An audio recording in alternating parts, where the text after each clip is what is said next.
Well, saying friends, I truly mean friends because almost everybody here are of my age or maybe a little younger or a little elder to me. So I'm literally not allowed to give some gyans to you. You were the inspiration. Maybe down the line, 7 or 8 months back, I would say I am Bangalore was the one who built my resume. So, first of all, thanks a lot to the TEDxIIMB team who actually felt that I should stand here in front of you and share my story of living the dream, which I and many of people felt truly crazy. So it all started off when I was in a medical school. Like any good girl of a mediocre family, you write entrance exams and then your parents decide, or maybe they take a little bit of your help to decide where you should be. So I started my journey from Bangalore itself, from Bangalore Medical College, and like any good doctor who is like everybody knows that a doctor keeps on mugging things. They keep on reading and reading. I too did that. I started mugging as much as possible to get good scores or something of that sort. So after some years, the practical study starts in a medical school. Maybe most of you are unaware of how the curriculum goes. So it's like from your second, third year, you start dealing with patients. And it usually happens that a professor sits on the top of your head, stating that you should do this, you should not do this, and you should behave this way, you should behave that way, which is a typical of Indian education system.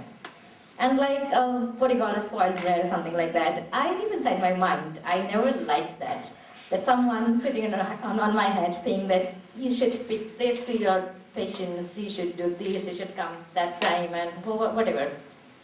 So deep inside my mind, I started feeling like, this is something not for me, where everything is written in book and I'm just supposed to copy.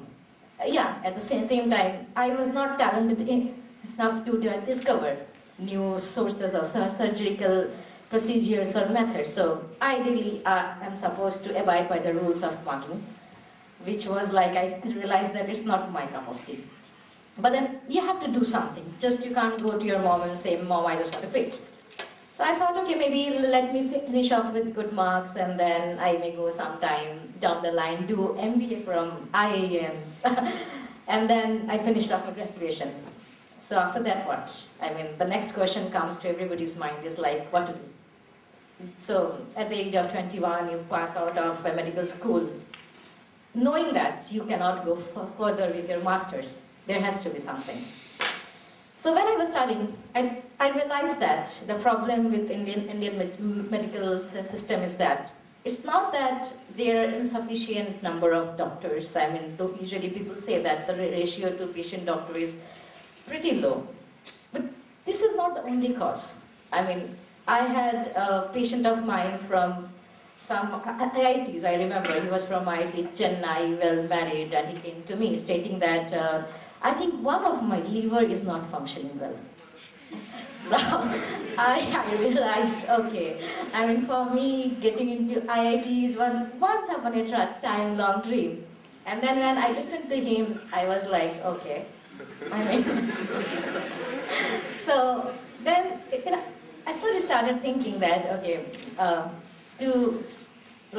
so-called educated society comprises of students from top colleges, good schools, something like that. We call them educated. But then, I mean, they might be educated in their field, but health education, which I find is truly important for each and every person to wake up early in the morning with a proper amount of energy to continue the whole day, slogging for placements or slogging for classes, something like that. This was somewhat missing. I mean, they could throw money to us through the insurance payers or maybe through their own pocket. But then they don't know how to really balance between the health education and a normal education. So I thought, what is the way to do this? I mean, there has to be something. Now, I cannot go and teach each and every patient. I mean, I too have to earn my bread and butter. So it's like the way you have faced, every doctor is like, he is into writing prescriptions, writing so many drugs, more than necessary drugs, I would say. And then a long list of tests, which is again more than necessary. So there has to be some point where I can reach 1 million of people together to teach what is the importance of health and what it imparts to your overall growth. So I thought, okay, maybe media is a source I can go, but I was not that good looking enough to go and create an ad. So there has to be some way, some other way. I contacted a few newspapers and stating that my sentence used to go like this: "Ma'am, I want to write in your paper." They are like, "Okay, you want to write in your paper? You have to take a proper job with us." So I'm like, "Okay, what do I need that?" "You need communication, some degree in communication." What striking me is that a degree in communication, how it is related to writing stuffs in health. So one day I was lucky enough to meet the topmost position holder from Indian Express, and I told him, "Sir, I'm really interested to write something on health education, but then it seems that I need a degree of communication." The other day I went and I wanted to join a consulting firm, and they told me that I need a degree of MBA. So if I start taking too many degrees, how it is possible? So he is like, "Okay, maybe you can start start writing columns, and I don't promise you. I'll have a look at it and I'll decide." So when I used to write, I used to read papers when I was younger, a little younger than 21 years. I used to think that, okay, they are too heavy for us. I mean, the people who are not into medical education field. For them, the few words are like too heavy, and then at the end of 5 lines, you are like, "Okay, leave. I'm not suffering from such scare diseases, so I'm not interested to read anymore."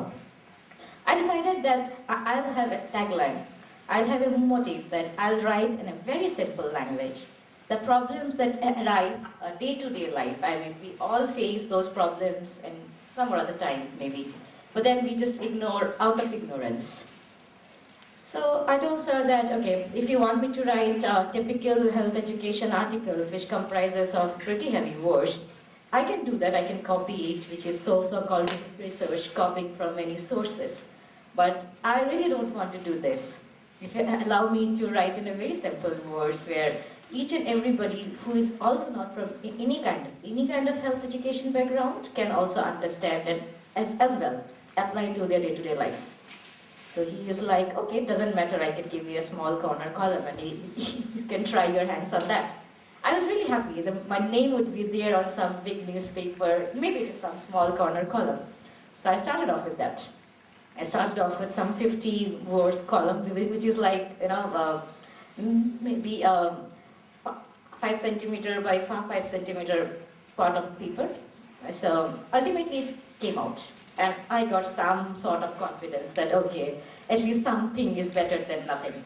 So with that overcourage, overconfidence, I went to some other paper, stating that, okay, now I know how this paper works, I should try exploring things. Like a jobless girl, I went to some other papers. And then I said the same, with more confidence there this time. And they were pretty impressed. Now, I used to hear a story that for whatever you're speaking, you should speak out with confidence. I think I truly applied this. I spoke out with real confidence, and I got chance with some other people. Slowly, it went off. I started from 1 to 5 to 6, and then it became a daily routine. It doesn't look like, after certain months, it doesn't felt like that I'm doing something important to the society or to myself much. So, like, after bachelor's, I didn't do anything even. At the same time, I had to continue something. Now I can't go there and say that I'm a columnist or writer. So one day I decided, I just spoke to a friend of mine who works for McKinsey & Company, and he is like, "Do you have something in this world where I can be in consulting, but I don't need to see patients?" Now if you see the role of a doctor is also called as a consultant. Not strategy, but yeah, health consultant. I was really interested in talking to people, convince them for more and more tests, unnecessary tests. But I really didn't want to enter the operation theatre. So he came up with a great smile. He's like, "Come to a consulting firm." At that time, I never knew what a consulting firm is. For me, I mean, for a studious doctor just passed out of a grad school, for her, it was like somewhere down in research papers, I saw the tag of McKinsey & Company, but for me, it was like, I don't know what it is. So, but then I told her, okay, like, what are the consulting firms? And he's like, you should Google it up, there are a lot. So I thought, okay, if there are a lot and he's so confident about me getting a job in there, I should try my hands. So I tried. And then many of my friends started saying that it's not possible unless and until you have an MBA or you don't have a proper channel or a network. And I was like, okay, I mean, it looks like so many hurdles. So I applied to a few firms with a resume comprising of only my name and degree. That's all a one-page resume was for. And one day I got a shortlist from a top-tier consulting firm. I was overexcited. I mean, you have nothing to say, you have nothing to speak, and then you